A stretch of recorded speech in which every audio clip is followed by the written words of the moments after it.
ಅಂದರೆ ಏನು FSLI ರಿಪೋರ್ಟ್ನ ಅವ್ರ ಪರವಾಗಿ ಬರೋ ರೀತಿ ಮಾಡೋವಂಥದ್ದು. ನನಗೆ ಎಲ್ಲ ಪೊಲೀಸ್ ಅಧಿಕಾರಿಗಳು ಕೆಲವರೆಲ್ಲ ಮಾಹಿತಿ ಕೊಟ್ಟಿದ್ದಾರೆ. ಅವ್ರಿಗೆ ಯಾವುದೋ ಒಂದು ಚಾನೆಲ್ಲರು ಅದರಲ್ಲಿ ಒಂದು ದೂರ ಇದೆ, ಆ ಚಾನಲ್ ಅಲ್ಲಿ ಇರಲಿಲ್ಲ, ದೂರ ಇತ್ತದು, ಅದನ್ನು ತೊಗೊಂಡಿದ್ದಾರೆ. ಅದರಲ್ಲೇನು ನಾಸೀರ್ ಅವರು ಯಾರಿದ್ದಾರೆ ಅವ್ರು ಜಿಂದಾಬಾದ್ ಅಂತ ಬರೋ ಥರ ಮಾಡ್ಕೊಂಡಿದ್ದಾರೆ. ಅದರಲ್ಲಿ ನಮ್ಮ ಎಲ್ಲ ಚಾನಲ್ಗಳು, ನಮ್ಮದೇನಿದೆ ಕನ್ನಡ ಇಂಗ್ಲೀಷ್ ಎಲ್ಲ ಚಾನಲ್ಗಳು ಕೂಡ ಇದನ್ನೇನು ಬಿತ್ತರ ಮಾಡಿದ್ದಾರೆ, ಅದನ್ನು ಸೈಡ್ ಲೈನ್ ಮಾಡ್ತಾಯಿದ್ದಾರೆ. ಅಂದರೆ ಮುಚ್ಚಾಕೋಕ್ಕೆ ಈಗಲೇ ವೇದಿಕೆಯನ್ನು ರೆಡಿ ಮಾಡ್ತಾಯಿದ್ದಾರೆ. ಇವತ್ತು ಯಾಕೆ ಉತ್ತರ ಕೊಟ್ಟಿಲ್ಲ FSLI?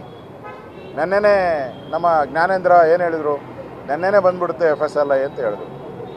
ಕೊಡಲಿಲ್ಲ, ಇವತ್ತು ಕೊಡಲಿಲ್ಲ. ಯಾಕೆಂದರೆ ಅಧಿವೇಶನ ಮುಗಿಲಿ, ಅಧಿವೇಶನದಲ್ಲಿ ನಾವು ಕ್ವಶನ್ ಮಾಡ್ತಿರಲ್ಲ, ಮತ್ತೆ FSLI ರಿಪೋರ್ಟ್ ಬಗ್ಗೆ ಬೋಗಸ್ ಅಂತ ಹೇಳ್ತಿರಲ್ಲ, ಅದಕ್ಕೆ ಈಗ ಅವರು ಪ್ಲ್ಯಾನ್ ಮಾಡಿದ್ದಾರೆ.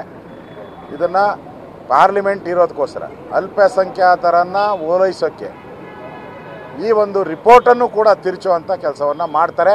ಬರೆದಿಟ್ಕೊಳ್ಳಿ, ನೋಡಿ ಬೇಕಾದ್ರೆ. ನಾನು ಇವತ್ತು ರಮೇಶ್ ಕಲ್ಲಂಗಡಿ ಕೃಷಿಯಲ್ಲಿ 3 ತಿಂಗಳಿಗೆ 2 ಲಕ್ಷ ಗಳಿಸ್ತಿದ್ದಾರೆ. ನೀವು ಕೂಡ ಅವರಿಂದ ಕಲಿಬೇಕಾ? ಅವ್ರ ಜೊತೆ ವಿಡಿಯೋ ಕಾಲ್ನಲ್ಲಿ ಮಾತಾಡಬೇಕಾ? ಈಗಲೇ ಫ್ರೀಡಮ್ ಆ್ಯಪ್ ಡೌನ್ಲೋಡ್ ಮಾಡಿ.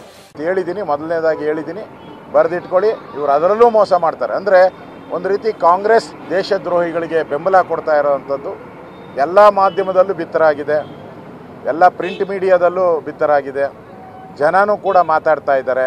ಇಷ್ಟಿದ್ರೂ ಕೂಡ ಜನರ ಕಣ್ಣಿಗೆ ಮಣ್ಣೆರ್ಚುವಂಥ ಕೆಲಸವನ್ನು ಈ ಪಾಪಿ ಸರ್ಕಾರ, ಕಾಂಗ್ರೆಸ್ ಸರ್ಕಾರ ಮಾಡ್ತಾ ಇದ್ದಾರೆ. ಇದನ್ನು ಒಂದು ನಿಮಿಷನೂ ಕೂಡ ಅವರ ನೈತಿಕ ಅಧಿಕಾರ ಇಲ್ಲ. ಮುಖ್ಯಮಂತ್ರಿಗಳು ರಾಜೀನಾಮೆ ಕೊಡಬೇಕು. ಬೇರೆ ಯಾರೇ ಮುಖ್ಯಮಂತ್ರಿ ಇದ್ದಿದ್ದರೂ ಇಷ್ಟೊತ್ತಿಗೆ ರಾಜೀನಾಮೆ ಕೊಟ್ಟು ಮನೆಗೆ ಹೋಗ್ತಾಯಿದ್ರು. ಆದರೆ ಇವರು ಕೊಡ್ತಾ ಇಲ್ಲ. ಇದು ನಾವು ಅದಕ್ಕೆ ಗವರ್ನರ್ಗೆ ಬಂದು ಭೇಟಿ ಮಾಡಿದಿರಿ, ಈ ಸರ್ಕಾರವನ್ನು ವಜಾ ಮಾಡಿ.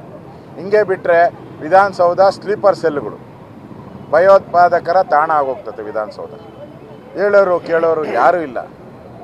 ಆ ದೃಷ್ಟಿಯಿಂದ ಕೆಂಗಲ್ ಹನುಮಂತಯ್ಯ ಕಟ್ಟಿದ ವಿಧಾನಸೌಧ ಉಳಿಬೇಕು ಅನ್ನೋ ಹೋರಾಟವನ್ನು ನಾವು ಮಾಡ್ತಾಯಿದ್ವಿ. ಕೆಂಗಲ್ ಹನುಮಂತಯ್ಯ ಧರ್ಮ ರಕ್ಷತಿ ಅಂತ ಬೋರ್ಡ್ ಹಾಕಿದ್ರು ವಿಧಾನಸೌಧದ ಮೇಲೆ.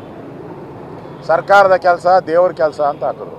ಇವ್ರು ನೋಡಿದ್ರೆ ವಿಧಾನಸೌಧನ ಭಯೋತ್ಪಾದಕರ ಕೆಲಸಕ್ಕೆ ಸರ ಉಪಯೋಗ ಮಾಡ್ತಾಯಿದ್ದಾರೆ.